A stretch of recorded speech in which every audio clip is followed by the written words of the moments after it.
Eventually, we cause enough disaster that the lesser gangers just decide, frag this, not worth it, and they run for it.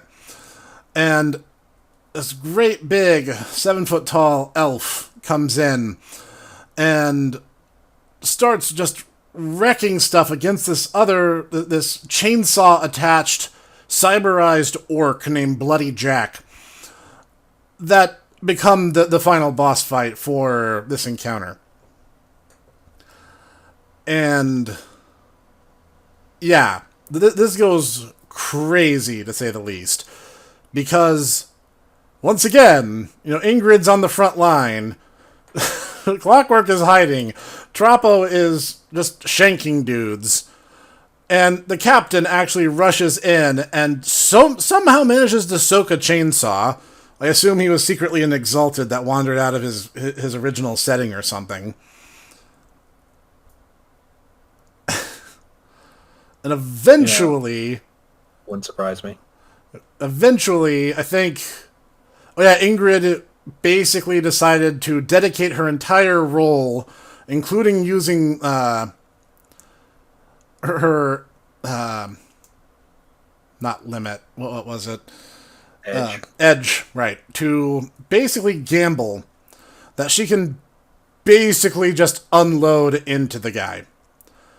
And he managed to deal... Jutaku did 13 damage to this guy's physical health track, which just completely overflows him and wipes him out. I'd say I think that would have killed me. That would have killed most people. Like, unless you're a cyberized, roided out troll, you're not going to have 20 HP going spare in Shadowrun. So that's pretty crazy. Oh, and then they managed to terrify the mage guy because of all the spider spirits that were chilling around, and he thought they were bug spirits, which, by the way, are really bad news. It's actually the city of Chicago was destroyed by bug spirits in Shadowrun. And then, You mean it isn't in real life right now? womp womp.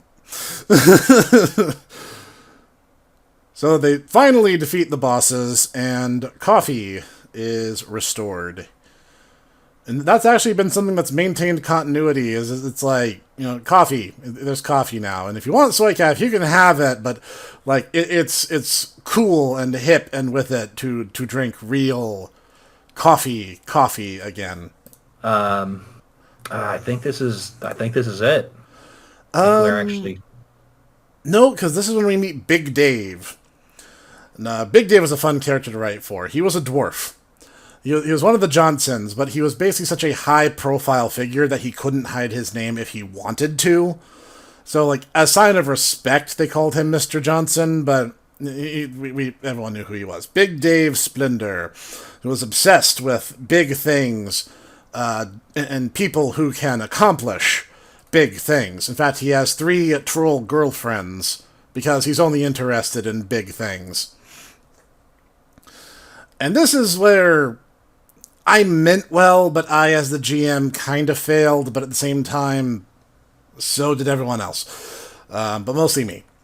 Mostly on me. Because we were going to run a special covert ops and destroy an entire factory floor. So, in my head, this was supposed to be a very big, climactic event.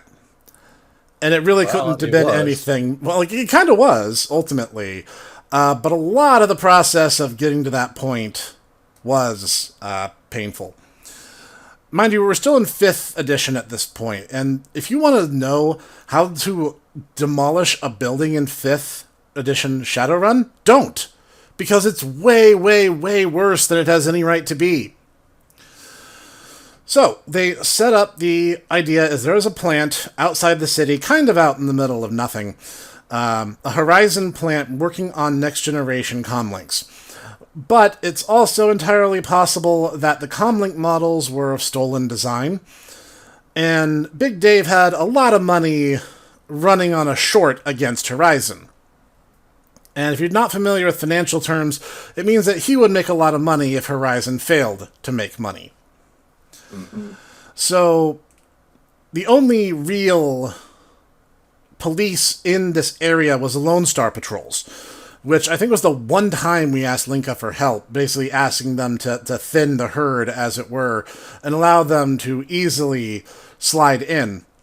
And we went to the club, Cloughb, which was a dedicated place representing times of glory and prosperity. Different halcyon eras where there was no war or strife. And let's see, we talked it out, and this is where Clockwork kind of started going crazy. Because initially, he's like, oh yeah, I'm going to go online, and I'm going to check out everything, and I'm going to find out all this cool information, and I'm going to, like, check people's, like, their MyBook profiles or their Face Space profiles and find out all this information. And he's, like, really on it. And he's like, oh yeah, I found the public blueprints of this building. And I'm like, are you sure you want to stop there? Hint, hint. And he's like, yeah, I'm good. And I'm like, what do you mean you're good? He's like, yeah, in the business, this is what we call foreshadowing. And he's just like, yeah, no, I'm good. I got everything I need. And I'm like, and you're certain? And he's like, yep, I'm good. I'm done. And I'm like, oh, okay. This causes, you know, it's one of those things where, like, you can look back and go, this is the point that everything went wrong. This is the snowball going down the side of the mountain. And we decide to bring Snow along again because she had kind of become a permanent fixture in the team. And I think at this point, Ingrid had more or less officially adopted her, and Snow had more or less come to accept this relationship. Though she was... I'm adopting you. No! I think she finally came to terms with that. She wasn't avoiding it, because everyone's like, Snow, you're 11 years old. Come on. And let's see. We took a lot. We took a lot of time to make sure we were going to do this perfectly in one go. So the amount of prep work I was genuinely impressed with. Yeah, we talked to Linka and reduced the number of patrols that are going to be there when the actual time comes. Oh yeah, this is when Ingrid actually has her little breakdown. And she's like, I have a family and you don't have a family, and now you're going to be part of my family. And Snow's like, okay, get a grip. And then they decide to case the scene directly.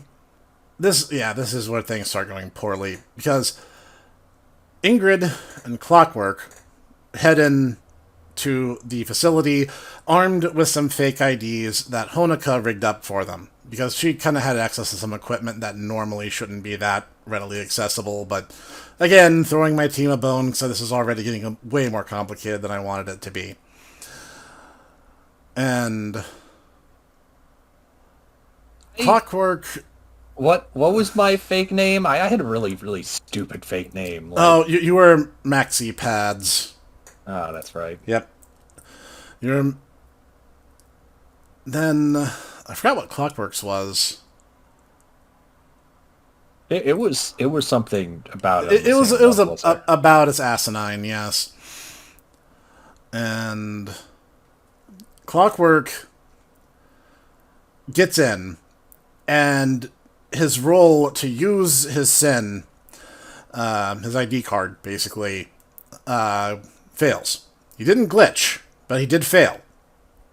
And so then he's like, oh, well, I'll hack on the fly. I'll change the entire security protocol.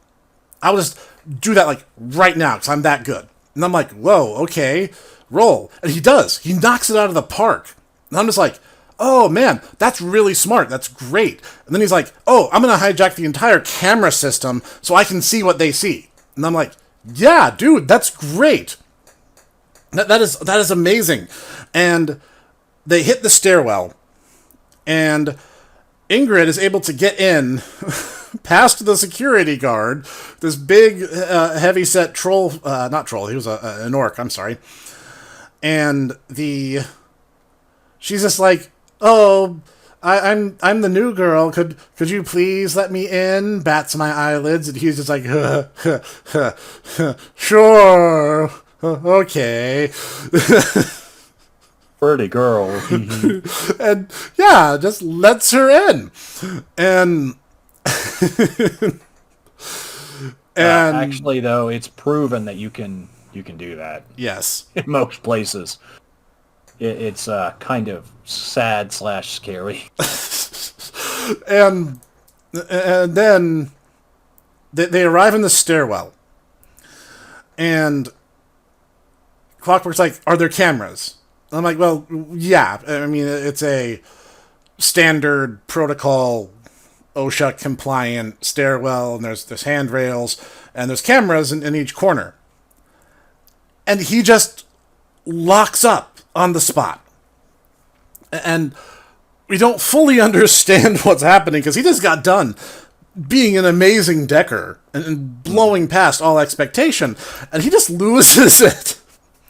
So Ingrid has to make up this excuse that he's violently ill and has to, like, bodily carry him out of the building and escape. And so they don't get to case the place properly, but they do discover there's more floors on the building than there are in the blueprints that Clockwork had accessed earlier.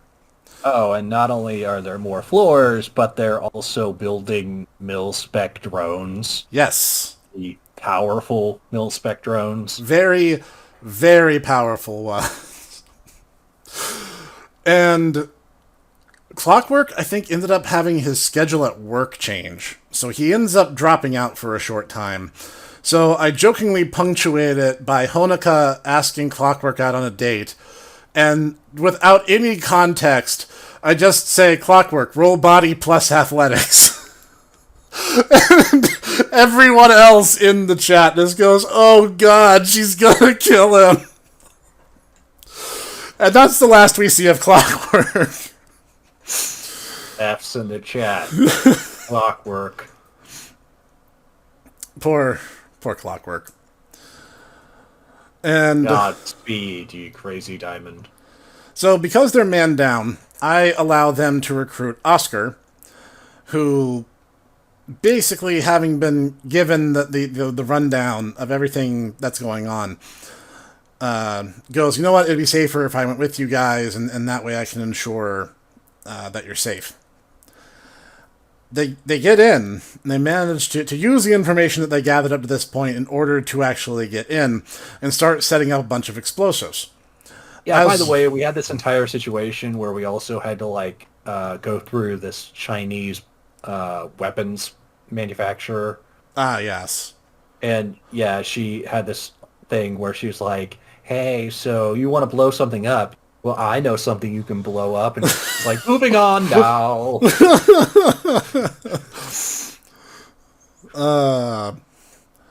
And I make a shout out to the Shock Velenita. So Shadowrun fans rejoice. They don't actually get to do anything, but there's someone who makes an aside about them. There's a lot of back and forth. Wow, we really did take our time getting to this run. Yeah, I was about to say, we had the entire thing where we had to get the explosives in the first place. And, yeah, and there's a lot of Tropo-ism there. Yeah. It's like, who's to know that there's this entire gunsmithy run by incredibly attractive Chinese elves? I mentioned the devices you're given are essentially large payloads of a modified plastic explosive, a detonator bound to both a timer and remote sync, weighing about 8 to 10 pounds each. These puppies are rated as quality sufficient, were enough stationed on the dark side of the moon, there would no longer be a dark side. So, This was because when I looked at the demolition mechanics, I went, no, I'm not doing that. Holy crap, I'm just going to have an NPC measure it out for them. And we later looked at the way it is in 6th edition. It's a lot nicer. yeah, it's much more streamlined. Troppo then... Oh, yeah, that's right. He actually did talk to the Shockwellen Rider, and they give him some assistance in getting in. And when they finally start learning what they should have learned in the first place, because we had to basically re-hack the situation through Honoka, we discover things like the Matrix and Reality Measured Active Defense Universal Killer Enforcer, or the Marmaduke, and the Scout Collective Responder of Predator-Prey Yields, which acts as the eyes and ears to other drone types. Yes, so that's the Scrappy, in case you guys didn't catch that. And by the way, they are a flying drone as our whirring sound in order to get around. Yep, because they had a really annoying fan setup. So it created a whining sound everywhere they went. Yes. And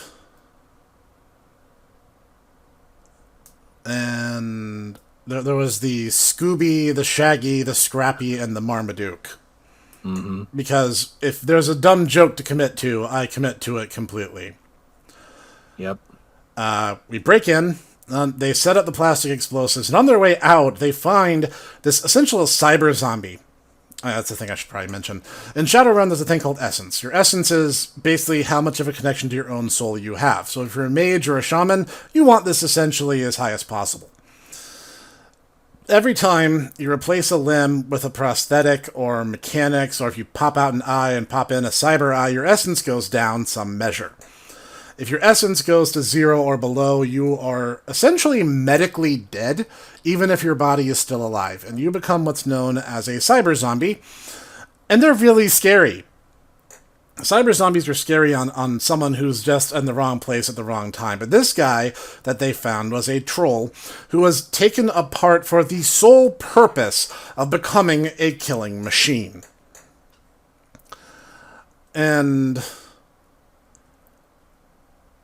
let's see. They actually... oh yeah, you guys didn't even have to fight it at first, because you asked Honoka to shut it down, and you guys tried to really respectfully put him in this locked closet place in order to try to keep things civilized. You didn't actually want to hurt him.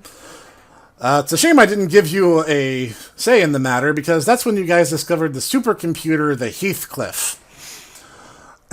And then you discover that the main project you were down there, chiefly to destroy, in addition to comlinks, was a project known as the M1. The M1 is not the cyber zombie. The M1 was a pool that, as technology had a stake in, that Horizon basically hijacked due to some unknown, exchange of currencies by unknown hands. And basically it was a living computer that was supposed to be the replacement of the destroyed Ares drone tanks from the 2050s Hong Kong incident. Play Shadowrun Hong Kong, it's really good. And inside is basically a human spirit, but also not. And then all hell breaks loose. And basically, yeah, the entire thing is supposed to be that all these different mil-spec drones are being slaved to this, cyber protozoa human computer. Yep. And so, basically, you have, 30-plus drones that not only know where you are, not only can keep tabs on you, can instantly communicate with each other through wireless, and can coordinate themselves. And also are all basically Metal Gear geckos or Blade Wolf. Yep. So all of them just pour into this room. And there's Scooby units and Shaggy units and Scrappy units and Marmadukes all up in this place. And the battle just goes nuts. And unfortunately, one of these things is the Marmaduke had an aircraft-style minigun mounted on it. And it hit Snow.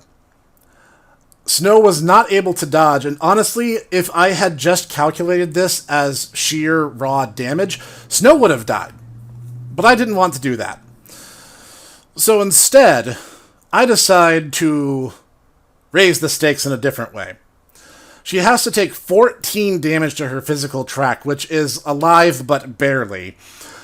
But she loses her right arm. The bullets physically just, take the thing off her. Ingrid goes nuts and just opens fire. Full mama bear mode. And starts using grenades in this enclosed room, by the way.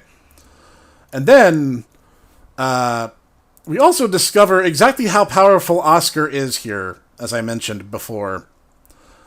And the funny thing is that the entire time before, it's mentioned that he speaks in a really nasally voice. Yep, he had a really nasally, high-pitched voice that was disproportionate to his size.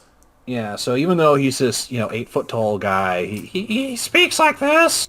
And so at this point, when everything's turning sideways, he proceeds to just clear his throat. At which point, finally got that frog out of my throat. Well, Ingrid, time to get serious. And holy crap, he did. He did. Because it turns out he was actually an adept.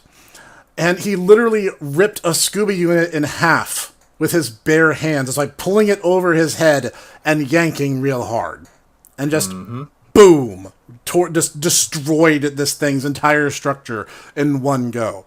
And we learned the entire reason why he had a gun was not, as a show of force.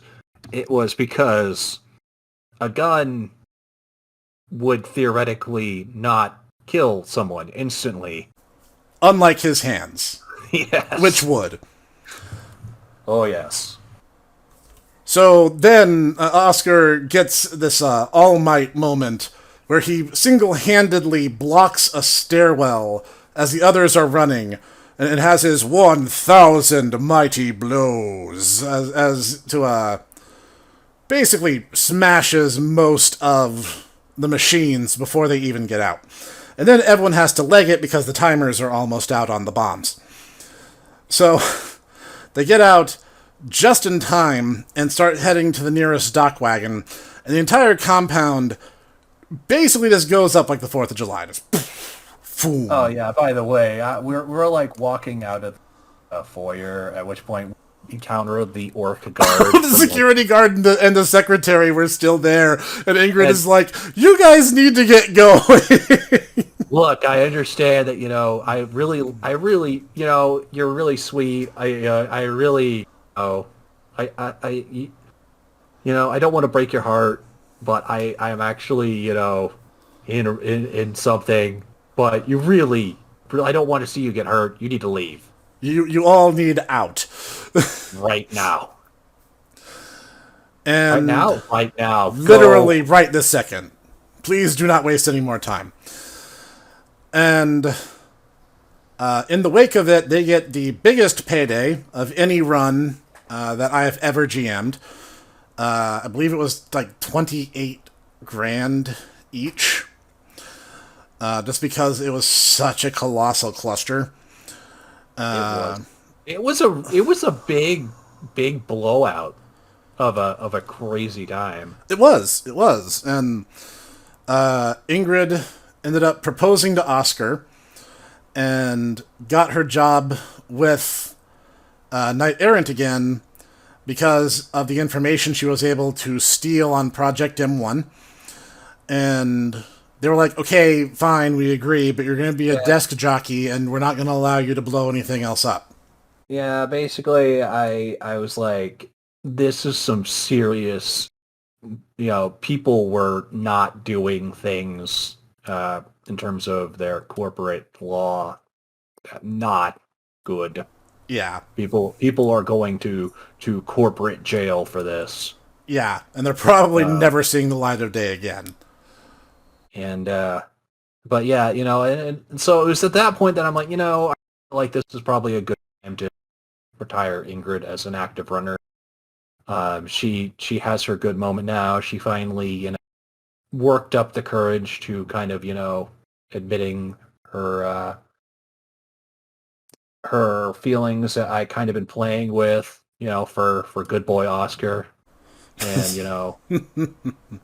Snow needs a dad. So I'm Yep. like, at that point, it's a good time for her to sign off. And oh boy, did I not realize what I was getting into with the next character. Because then we get Shiranui Kasumi, who Mm-hmm. replaces her.